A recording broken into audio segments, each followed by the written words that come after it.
আপনারা অনেক কষ্ট করে ভিডিও বানাচ্ছেন কিন্তু ভিডিওতে ভিউজ বাড়ছে না।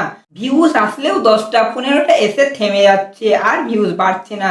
তো আমি এই ভিডিওতে আপনাদেরকে শর্ট ভিডিওতে ভিউজ বাড়ানোর 3টে উপায় বলবো। আপনারা যদি এই 3টে উপায় মেনে কাজ করেন তাহলে আপনাদের ভিডিওতে ভিউজ আসা শুরু করবে।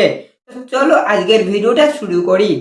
1 নম্বরে আপনাদেরকে সময়ের সঙ্গে তাল মিলিয়ে ভিডিও আপলোড করতে হবে। মানে আপনাদেরকে ইউটিউবে ফলো রাখতে হবে কখন কোন ধরনের ভিডিও ভাইরাল হচ্ছে, সেই ধরনের ভিডিও আপনাদেরকে আপলোড করতে হবে। আপনারা যদি 2 বছর আগেকার একটা ভিডিও ভাইরাল হয়েছে সেই ভিডিওটা এখন আপনি আপলোড করছেন তাহলে কিন্তু সেই ভিডিওতে ভিউজ পাবেন না।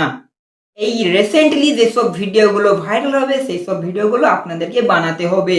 এরপর আপনাদেরকে 15 থেকে 20 সেকেন্ডের একটা ভিডিও বানাতে হবে।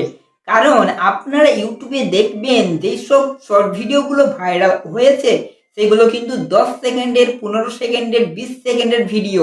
আপনারা যদি একটা শর্ট ভিডিও 40 সেকেন্ড, 50 সেকেন্ডের, 30 সেকেন্ডের ভিডিও বানান তাহলে কিন্তু আপনার সেই শর্ট ভিডিওটা ভাইরাল হবে না, ভিউজও আসবে না। তাই আপনারা 10 সেকেন্ডের, 15 সেকেন্ডের, 20 সেকেন্ডের ভিডিও বানানোর চেষ্টা করবেন। 3 নম্বরে আপনারা বেশি কথা না বলে একটা মূল টপিকের ওপর ভিডিও বানান।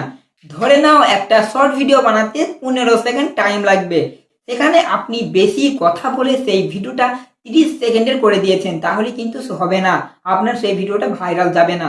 আপনাদেরকে অল্প সময়ের মধ্যে ভালো ভিডিও বানাতে হবে। আপনারা অযথা বেশি কথা না বলে ভালো ভিডিও বানান, আপনাদের ভিডিও দেখবেন ভাইরাল হবে।